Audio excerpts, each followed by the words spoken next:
What's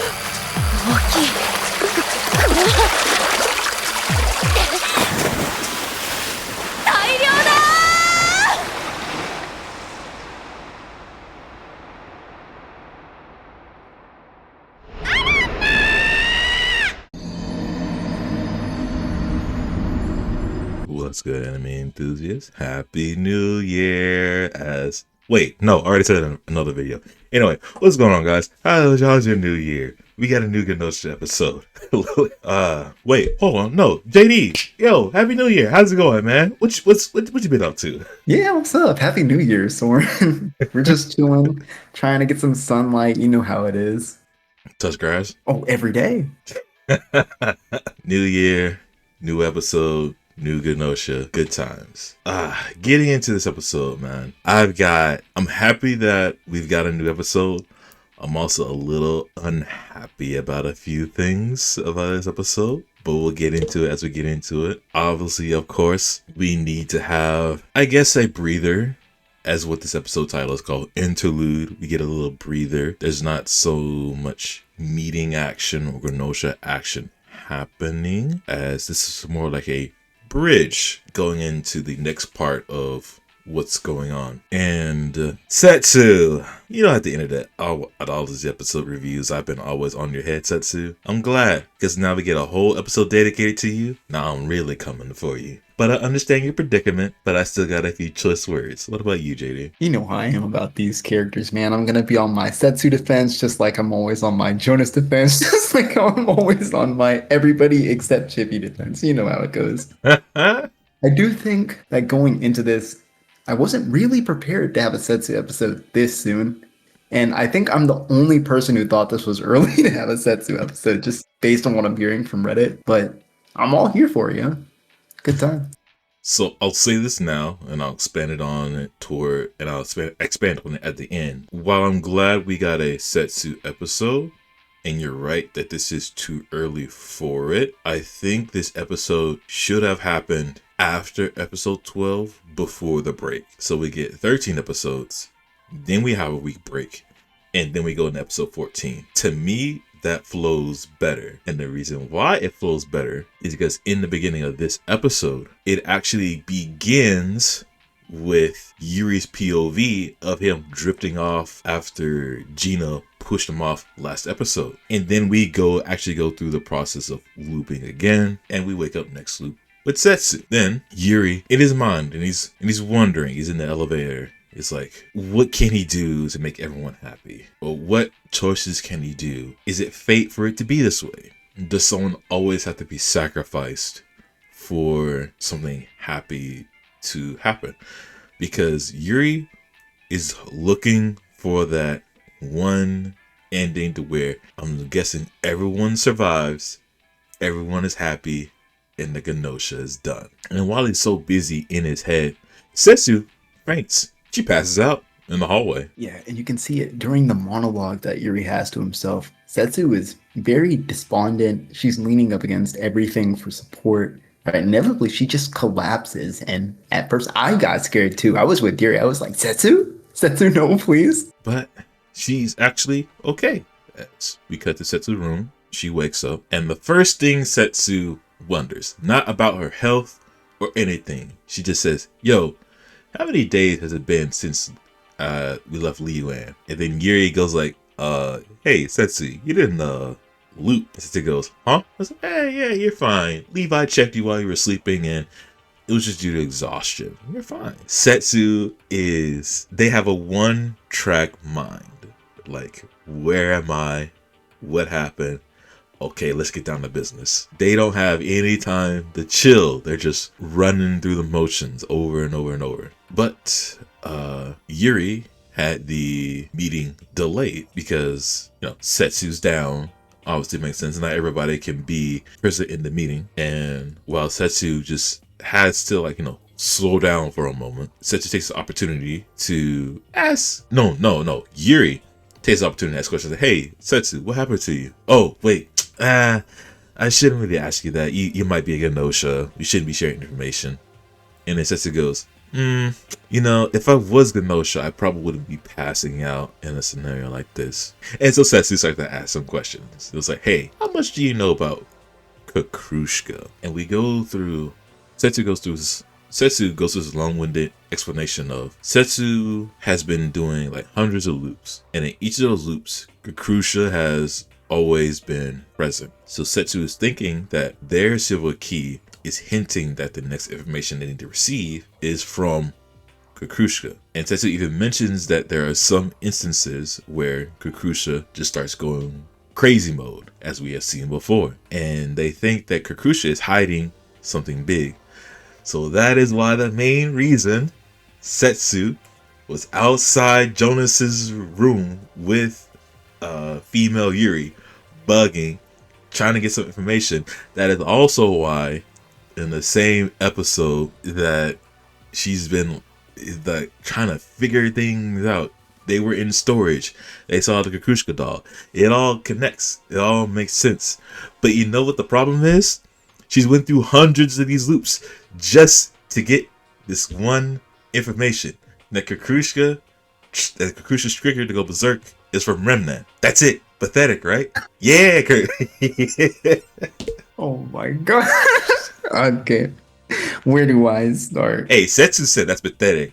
And I said, yeah, you're right. Play better. Oh dear, poor Setsu. So when Setsu explains how she's been trying to gain the information just by talking with Jonas, I remember a few episodes back when we were talking about the slime incident. This is the exact sort of thing I was talking about, where Jonas would just sort of whinge on and tell a very convoluted story until he inevitably A, got eliminated, or B, got put into cold sleep because he was Gnosia, right? So Setsu was having to do that by themselves for like a long time, I guess. Oh, another interesting thing I did want to bring up that is very, very important is that Setsu, instead of usually telling off Yuri and being like, oh, we shouldn't share information, and you're definitely right, because Yuri was the first one to bring it up this time. They instead say, well, if I was Gnosia, I would never go through all this show just to like prove that I'm human, right? And then she opens up. She makes the excuse herself to try and share information with Yuri, which I think isn't development, I would say. But I think it's like good logic from her, right? To sort of break her own rules without breaking their own rules, you know? You see where you're coming from with that, because Setsu is very hard-coded in their ways. It's just the fact that it's probably possible that Yuri just has the innate anime ability to just break down any kind of barrier to force any character like to do something or anything. But I think as long as Setsu knows, and maybe this might be the point to where Setsu is desperate enough to, I need something. I need something to get myself out of this predicament. And the only person that actually should know anything is Yuri, because Yuri has been looping several times in order to get their own information. Maybe Setsu thinks that this Yuri, who more than likely is not Gnosia, knows something. And unfortunately, she doesn't get too much of anything. Yeah, this one's kind of a wash. They both just know that Kakrushka's a doll and that they go berserk. So this information sharing attempt doesn't work out so well. Which is a shame, really. This would have been like a great moment for like the anime only fans to get like what they wanted. Not anime only, but the game fans to be like, hey, Setsu is sort of collaborating, right? But no dice this time, unfortunately. So after they've shared their information, back into the hall, Setsu's about to go to the meeting, and Yuri goes, the meeting was canceled, and because, we all agreed with Levi that, you should take this day off to, recover. And then Setsu, alarm bells are triggering. It was like, the rules are being broken. Something's going on. And it's like, no, we should have the meeting. Yuri goes, nah, we need to have a change of pace. And while Setsu is like, obviously objecting everything, Yuri just immediately grabs their hand and goes off. And then they stop for a moment. It's like, hey, if all you have is being right, it's not gonna do you well mentally for your health. JD, Yuri's right. We've always been saying that Setsu has always been in like the hard one going through things, and that eventually that she'll break at some point. I think this is one of those moments that Setsu actually broke. One of the many times and across the hundreds of loops that they've broken down. And Yuri says it was everybody's thinking, Setsu, you're doing too much. You need to chill for a second.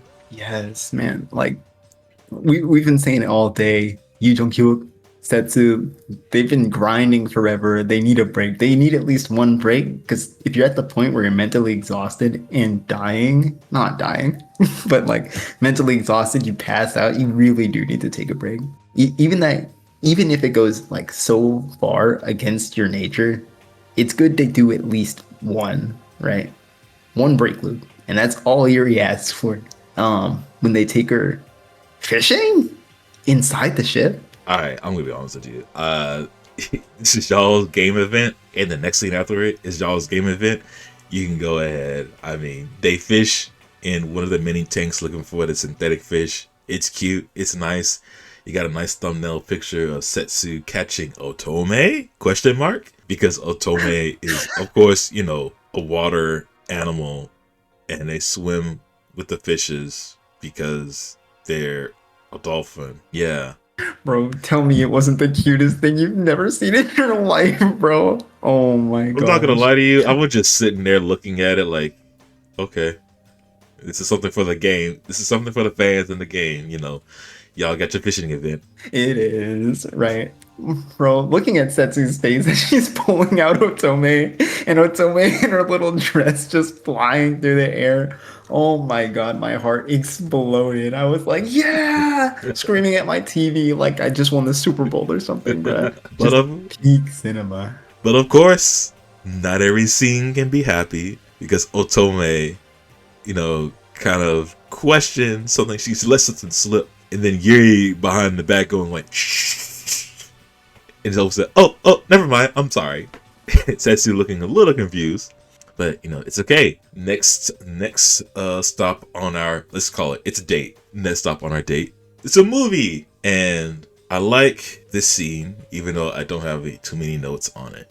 This scene and the next one after this that we'll get to really fleshes out, and you get to understand Setsu's hard-coded personality.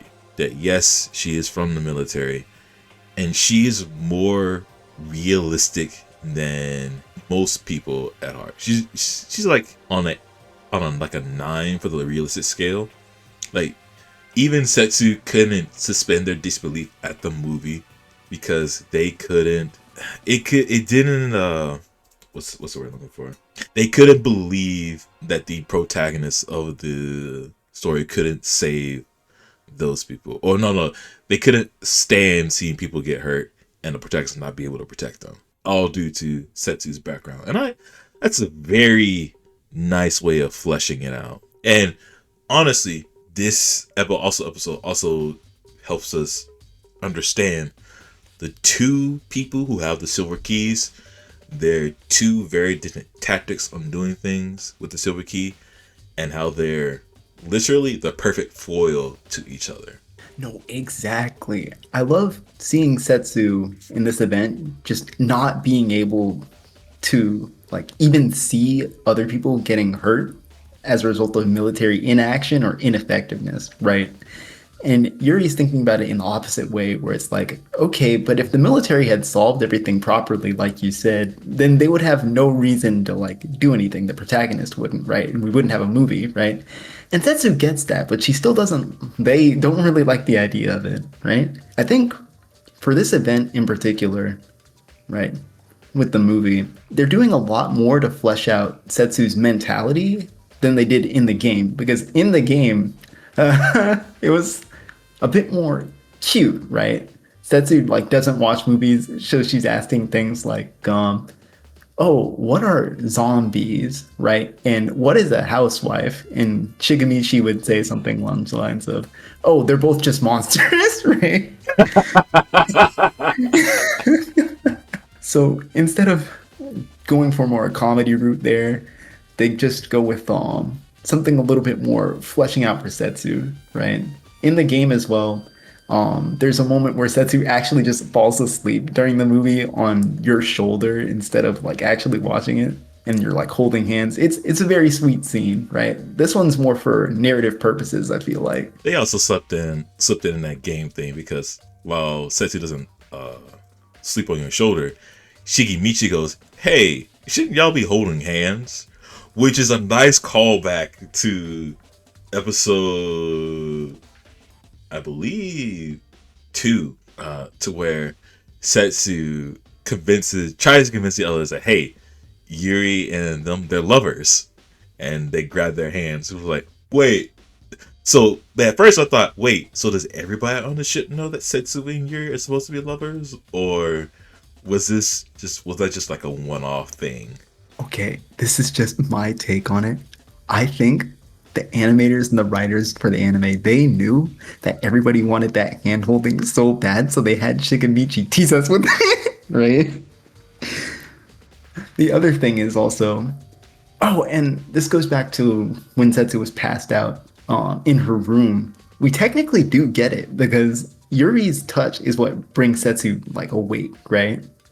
Sort of like how SQ was saying in the way earlier episodes, like Prince Charming's touch or whatever, except it's Yuri this time, you know? Yeah. I just think they're teasing us. They're teasing us game fans, you know? Oh, they're gonna tease you even more. But we'll get to that. It's after the movie event, they go to the hologram room where they talk a little bit more, finalizing Setsu's mentality and really dispelling, I guess, a lot of the conversations that people have about Setsu and how they aren't really that compassionate. But Setsu is, it's just in a different way. While Setsu won't be very empathetic or sympathetic, they do want to protect people through a more rugged viewpoint and way. And while it may be off-putting, Setsu is like the parental guardian, the noble knight that's protecting everybody. But you can also disagree with them, and that's okay. Yeah, I think that Setsu's big weakness. We've been talking about it for the last couple episodes. Setsu is not very social, right? Nah. And it limits how they approach loops, right? Even like Yuri pulling up her special virtual zone is a surprise for them because it's like, oh, you actually remembered this thing about me. And the fact that you remember this thing about me makes me think that the other me's are doing their best. And that makes me feel better about like what I'm doing. Right? Yeah. Which is kind of sad. Poor Setsu, bro. Does like she not get, or do they not get this treatment like all the time? It's rough. Of course not. It's a thankless job that both of them are doing. But I think it's a job that they're being forced to have. And not every loop Setsu is going to have like a happy moment because they are too focused on trying to figure things out while they're pushing Yuri away for Yuri to do his own thing. And like this loop and one other loop, I believe, are the only 2 times that Setsu really had a moment to like refresh and like be chill. But of course, like I said before, not everything can be happy. As Otome just rolls on over to Setsu and Yuri, he goes, "Hey, you know," and Setsu gets up. "Yeah, I know. We're supposed to go into cold sleep, aren't we?" And then Yuri goes, "What?" It was like, "Yeah, no, I get it. For us to have this day, Yuri, you broke the rules, and the only way that we can have this whole entire time is for me and you to go into cold sleep. It's okay. Come on, let's go. Come on." And fully called out. Oh my god, poor Yuri. And they thought they were slick. Nah, I knew something was up because I was like, man, this is like a lot of alone time that we're getting with Setsu, and like nobody's gonna say anything. That's like collusion 101. It's true. Like imagine if they were actually Gnosia and they were moving around like this. Oh no. But outside the cold sleep bins, Setsu's like, "Hey, don't do this again, but thank you." And Setsu says this one line that I harp on a lot. Setsu wonders if giving Yuri the silver key was a good thing or not. Me personally, yes. Really? We can talk about it at the end. Yeah, that line is going to be huge for everybody. And if you don't understand the importance of that line, I'm scared for you. Yeah, be scared for me. Oh no. Setsu is bringing it back to like, oh, this world is everybody else's only world except for ours, right? And they do show gratefulness, but I think they want to bring it back to just like being a guardian for everybody and saying like, oh, I'm thankful for you, Yuri. And Yuri's like, I should be thankful for you too, right? But I do expect you to pay me back one day. And I think that gives Setsu almost backhandedly a sense of confidence that Yuri is relying on them in the same way that Setsu is thankful to have Yuri around for like saving them so many times. Or at least sparing a thought for their feelings, I should say.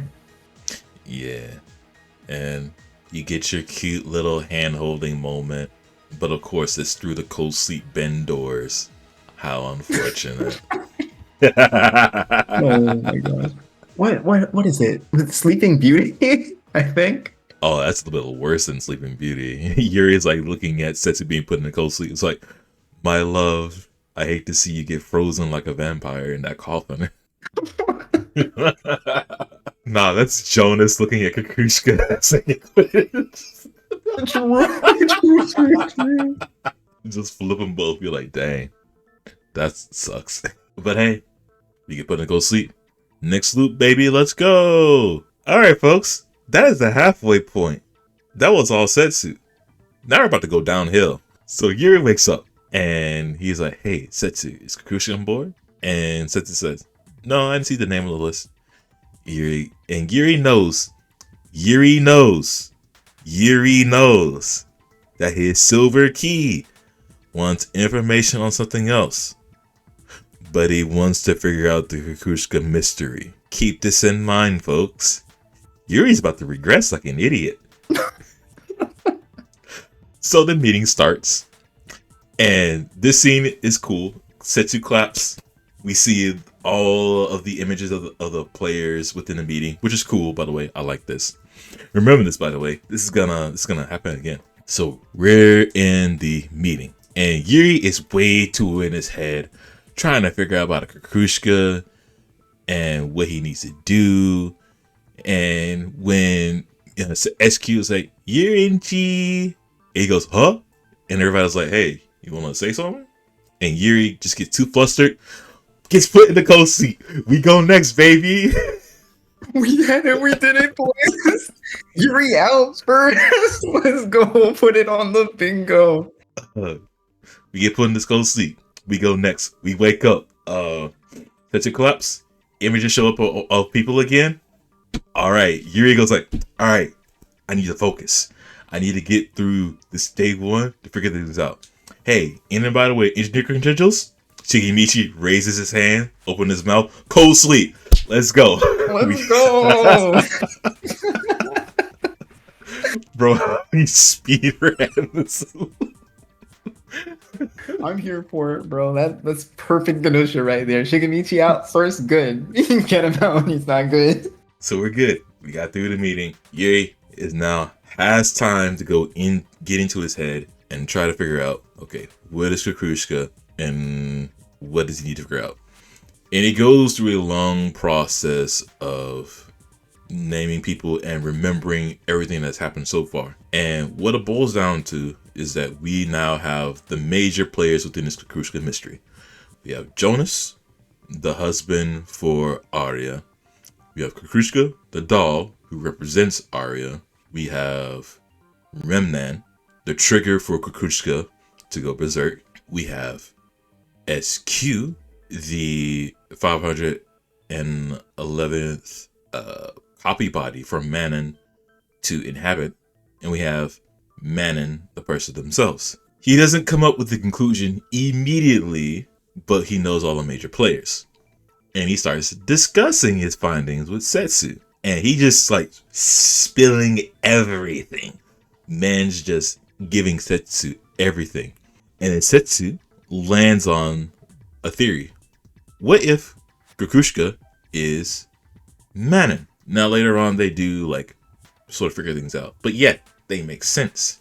If Remnan back in the Kukushka Berserker line, that he gets so afraid of Kukushka that he says that Kukushka is the same, but it's not the same person. then we have to think, okay, that might be true, but there's evidence to that because Remnan balls up when SQ was bothering him in that hallway. And remember that SQ said that Manon transfers her consciousness through all of her dolls.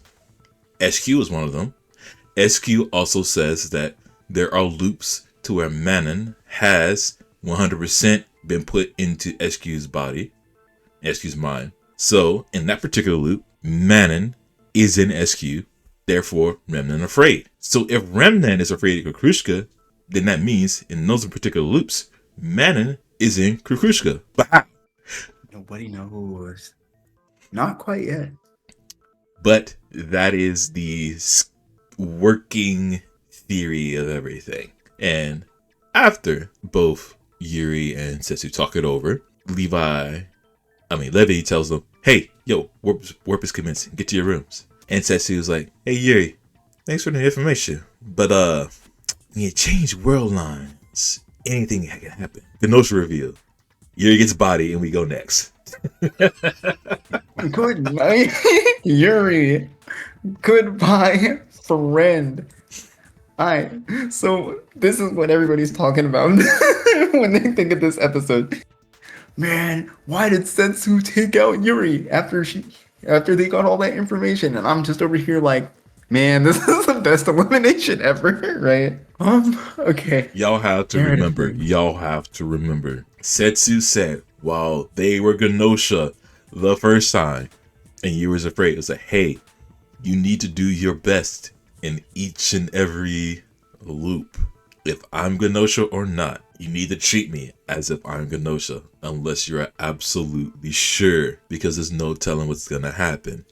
There's also no telling what happened with what that particular Setsu is gonna be thinking about.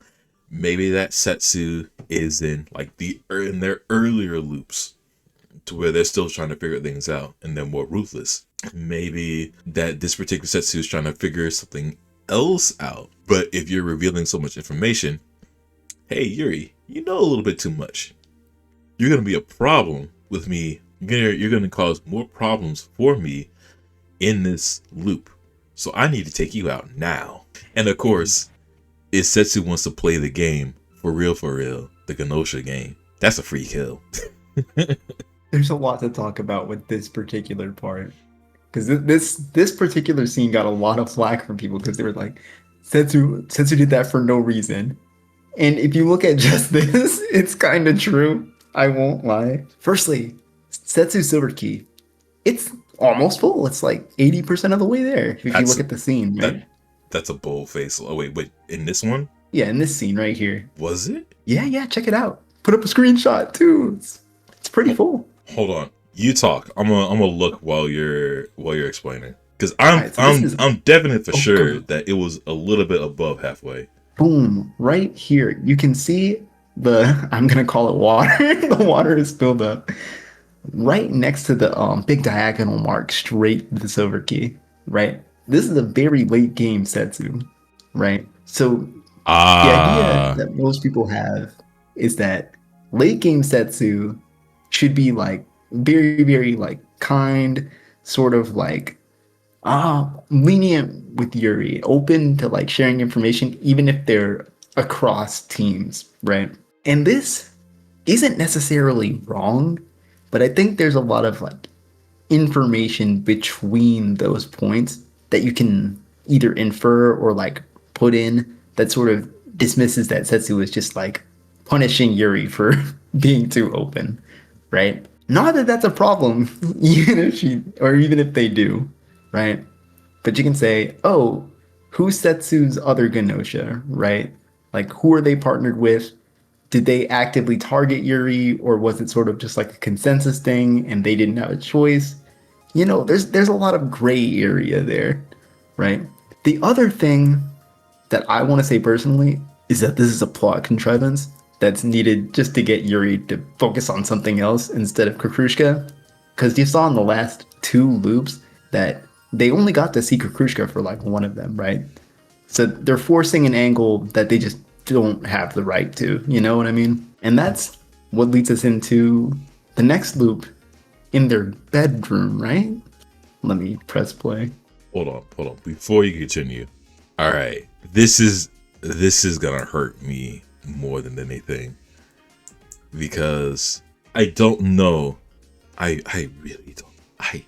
I don't know how this looping shenanigan works for the both of them because in the beginning of this one, Setsu's key is a little bit above halfway that is shown, and now this late game Setsu is nearly full, like 80%. So, God.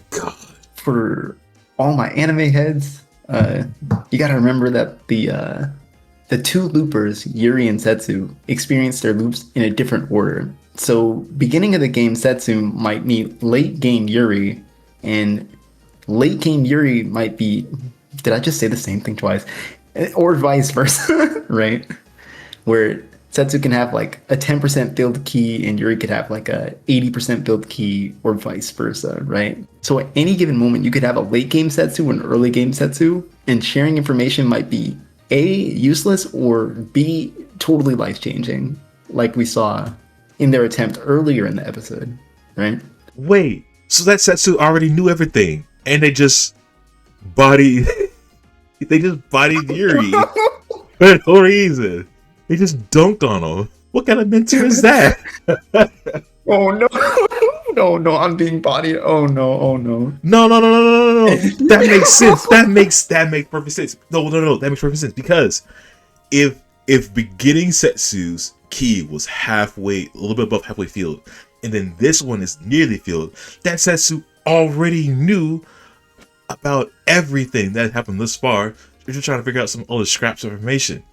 And now they're just toying with Yuri. No. Not the Setsu slander on my timeline. No. Be for real with me. This late game Setsu already know about mana and everything. They were just playing along. You're asking me if I'm 100% certain? No. I'm saying this late game Setsu in this is playing along, not even giving Yuri hints, but not really saying anything outright because they already know. I know this, but this Yuri is like way early into the loops, but I can't give them information outright, so I'm just gonna drip feed them things. And because I'm Gnosia, I'm just gonna force them to go next because they don't need to be doing this. Am I? I don't want to say you're right, but you are definitely. Yeah, I'm right. Yeah, I'm right. Yeah, I'm right. If that makes you hesitate, I'm right. Let's go. Oh no. Gnosia lie sound effect 4 times. Okay. So like I was saying earlier, I do think this is a plot contrivance for Yuri to just like get off Kukrushka. I feel like there are more natural ways to bring that about besides using Setsu, but it does kind of look messed up. There is a true ending spoiler that I think the scene is good for, right? But again, that's a true ending spoiler. We'll get there when we get there. But yeah, it's rough. Yuri just got bodied for no reason while trying to be helpful, and I can't deny that. I'm not lying to you, man. Watching this back, silent, Setsu is not like surprised or anything. They are way too calm. They're way too collected. Yeah, no, they already knew.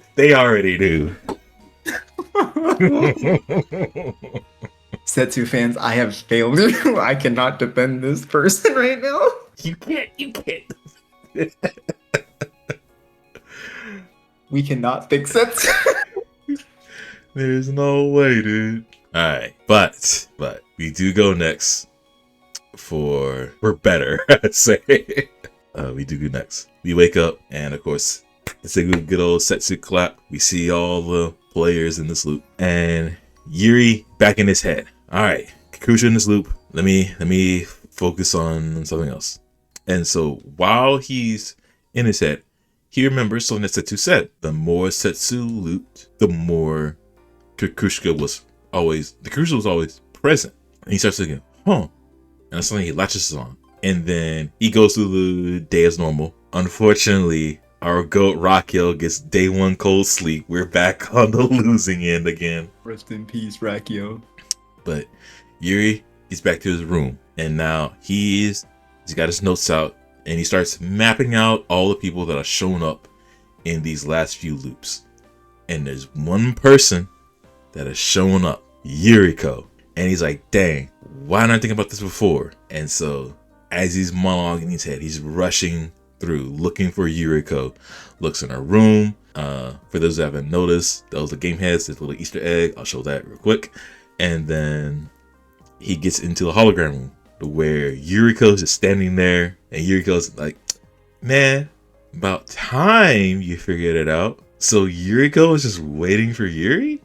Does Yuriko know something? And then Yuri just starts grilling Yuriko about Manin, the saborization, and transferring Manin's consciousness to Kakrushka at some point.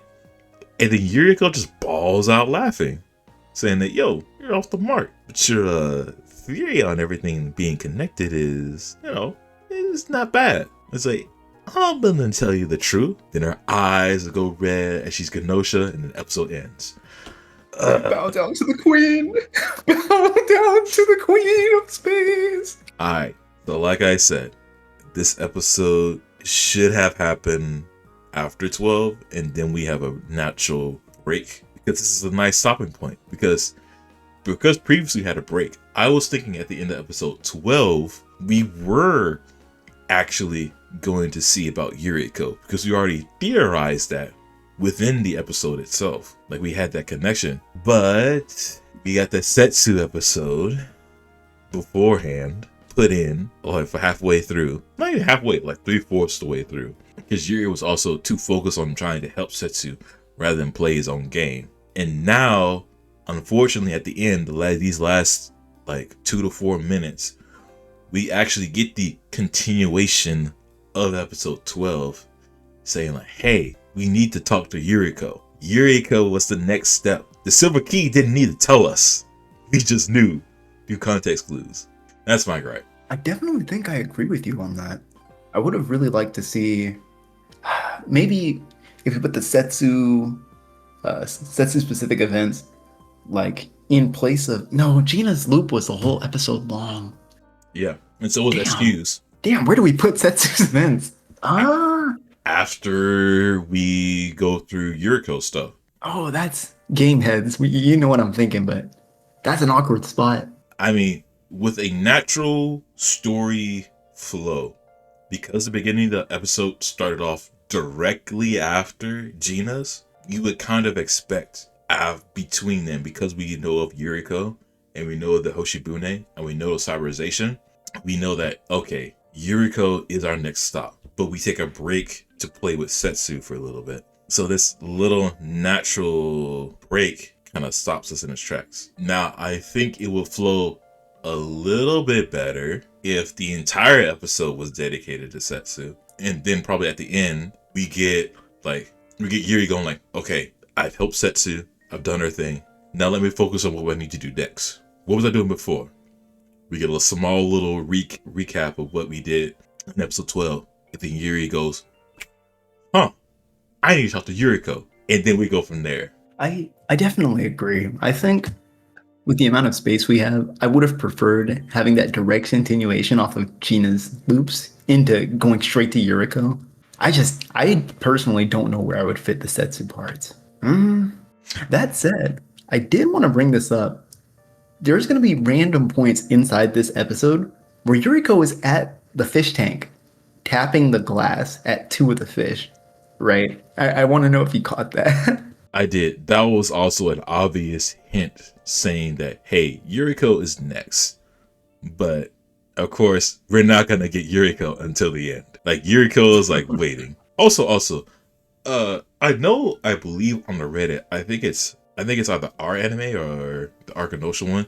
There's someone that's always been doing, like, this fish theory on all the episodes. Yes, fish tank theory. I've been reading that. And when I first read that, like in the beginning, I haven't paid too much attention to the fish in the tank, but I do get it. I understand, like, there are certain fish that represent the characters and what happens in the episode. That's pretty cool. Yeah, I like to think during this episode, Yuriko was just like tapping the glass, trying to get Yuri's attention, but Yuri's like ignoring her to talk to Setsu. Yep. Whoever came up with fish tank theory, you're kind of the goat. I know the fishes are referenced all in the ending and the opening for the anime, right? But I've never seen it so clearly expressed until this episode. So you're the goat for that, high key. What else? Oh man, didn't we not say in the last? Did I not say in the last episode that that the storyboarders would think that we were theorizing everything perfectly too much, so they had to like put something in before we actually get to the main story? Isn't this it? We just get Setsu before we get more of this, the main story. I think you low key called that. You did. It hurts to be right sometimes. Let's see. I got nothing else as far as it's concerned. I will say it is interesting that these four characters that are on the ship are so intertwined with this overarching narrative of this character that we never see, Manon, and how much influence they have. And it sounds like this Manon is the final boss, and this Manon is also connected to the Gnosia in some kind of way, which is also connected to this idea of cyberization. And while Yuri is thinking of this happy ending to where everyone is happy, I don't think we're gonna get that. I don't. In my heart of hearts, I do not believe there is a happy ending where everyone lives. Interesting. Because, as Setsu points out, there are way too many world lines. So what Yuri is trying to think about is that, well, I guess the realistic outlook is we are looking for the perfect ending to where everyone lives by destroying and tampering with other world lines to get to that ending. Did I blow your mind? Sort of. I think I got caught up on the words tampering and destroying other world lines. Well, it's because if we're like trying to like learn about what information that we're trying to get, we aren't following the quote unquote supposed narrative or the destiny or the fate that's supposed to happen in that world line because of the silver key. And the silver key is another thing. Like, does the silver key know how everything is supposed to play it out because of this information that it wants? Or is the information that it wants something that the host has to get by doing something against what is supposed to happen? That's whole more like time theory and stuff that I'm not fully qualified to understand, but it's all theory. There's also the fact of Setsu's choice of passing on the silver key to Yuri. Like, was it a good thing? In my opinion, no, because I realistically don't think that both that particular Setsu and Yuri will end up with the same information that they'll get in their quote unquote happy endings. Would they even know each other fully at the end of it all? Like, the ending that Yuri gets will not be with that very first same Setsu, and the ending Setsu will get will not be with that Yuri that they gave the silver key to. So all in all, whatever ending that they get is going to be bittersweet. No, definitely heard. I remember when you said earlier in the cold sleep scene this episode, when we asked, when Setsu was like, "Oh, I do wonder about that decision of giving Yuri the silver key." You actually did say yes. I was surprised. So when you came back and said no at the end, I was like, "Huh? Okay." Oh, did I say yes? Oh, I meant to say no. You said yes earlier. Yeah. Nah, I was thinking of no at that point. But no, it's not a good idea, because what is passing on the silver key really do for Setsu? What does it do for Setsu? Like, if If we Setsu, look at it through a purely malicious lens, we could say that Setsu gets a person to steal information off of with minimal effort on her part. We could say that. That could be something. but that goes against Setsu's ideals.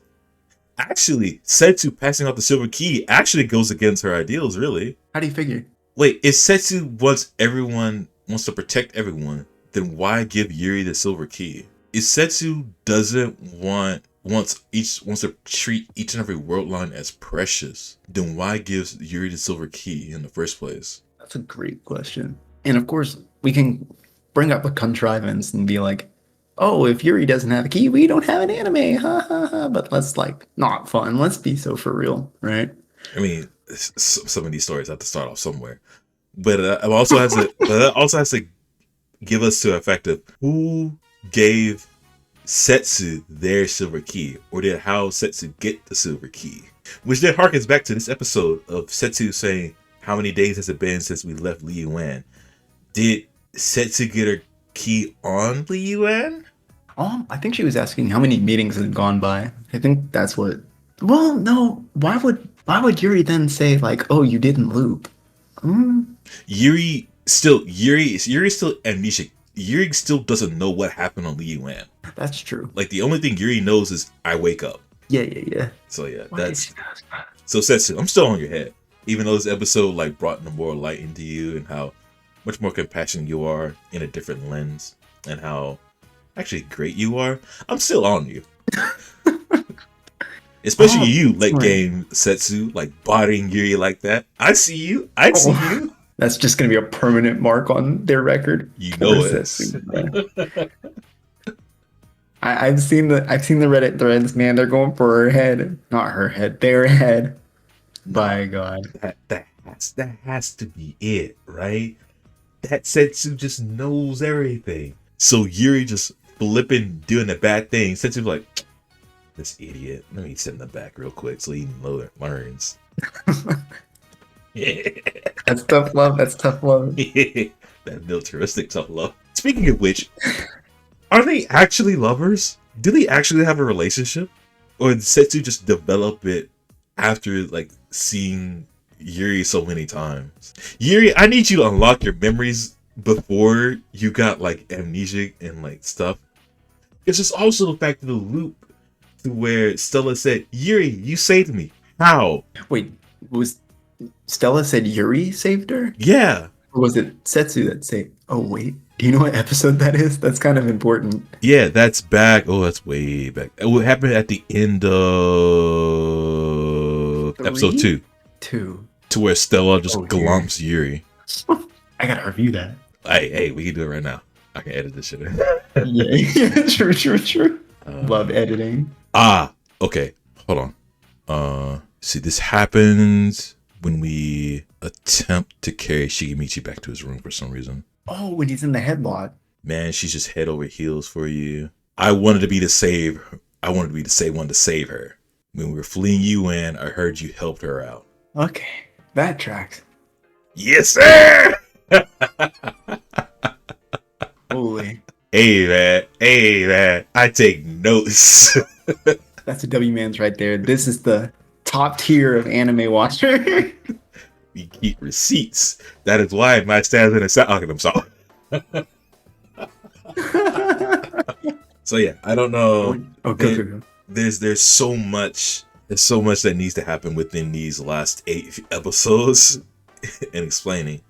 Also, we haven't had like one-on-ones with the other characters. We don't know when those are gonna happen or if they're gonna do those. Her?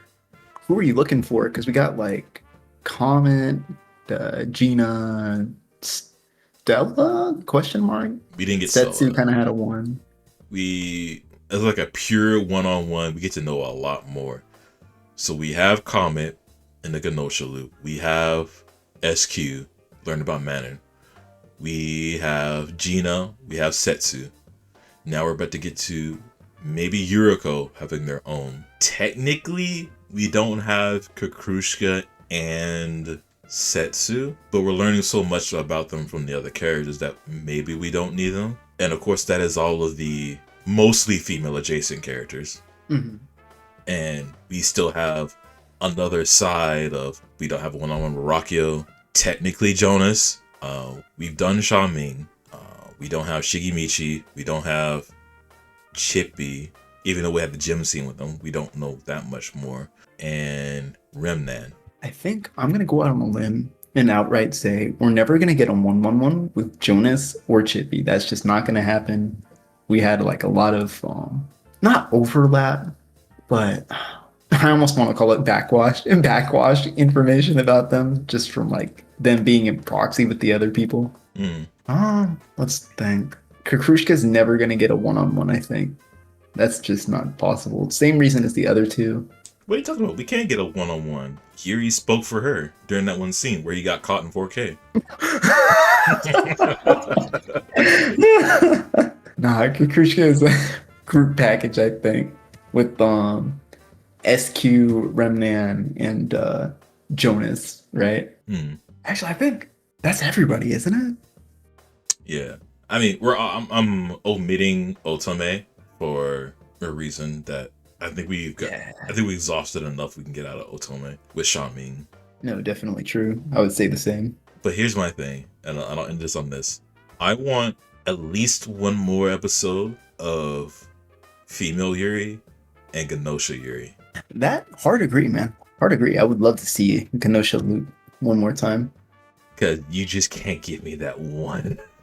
I wanna be on the other side again. No, it's like the not the most important, but like the most anticipated part of like any media like this. I don't know if you've heard of Raging Loop, but the moment you unlock the werewolf side, the enemy side, the whole game feels so much better. Exactly. It's just a new perspective, and the characters can like be fleshed out more on their other human Gnosha side. Oh, before we go, I did want to ask you one more question about this episode in particular. You're Not this episode. It's kind of related, but kind of not. You know how things sort of blend into the background when you like know where they are, right? Like you know where it is, so you don't have to pay attention to it. So it just kind of like fades from your existence. Not existence, but perception. Do you know what that's called? oh, object permanence. I'll take it. I don't know what it's called either. There's especially for my game heads, there's a lot of foreshadowing in this episode. Like a lot, right? I think it's almost overwhelming. I don't actually mind that it's not subtle for the game heads. I do wonder how they're gonna stick this landing because it's getting deep there, right? And then final note: remember Yuri's notebook on this episode. It's gonna be so important. I'm gonna gloss it up later. It's gonna be crazy. Oh, of him. Which part of him like connecting the five major players in the story, or him noting down all the players in the loops that he's been? Oh, well, both, but definitely the latter. Oh, should I be copying his notes? Um, I think you don't even need to actually, you don't actually need what's on the page. You just need to remember the theory behind it, you know? Okay. So the more he loops, the more a particular person should be appearing for him to get information on. I see. Yeah, exactly. Okay, Setsu. All right, folks, we're gonna leave y'all at that. This is a very long recording. Hey, good thing we're back. You know, we gotta start off the new year big, the new Gnosia episode big with a big one. Feels good, man. Great to be back with you. Great to be talking about this amazing anime. Yeah, unfortunately, my log is stacked because there's two other anime that I still have yet to watch that I wanted to watch on break, but I decided to take that break, and I am in for an hour-long anime episode, and then another one that's like more than 30 minutes. So yeah, Dang. More to chew on. Videos on the way. Let's go. yeah. We'll get there. But with that, y'all, comment down below your theories because I am definitely I've got way too many theories going on in my head. Not too many. It's just, the things that I've said and possibly maybe a few others should I marinate on this a little bit more in my mind. But let us know what y'all think. And with that being said, I hope all of you have a good day, night, evening, morning, wherever you are in the world.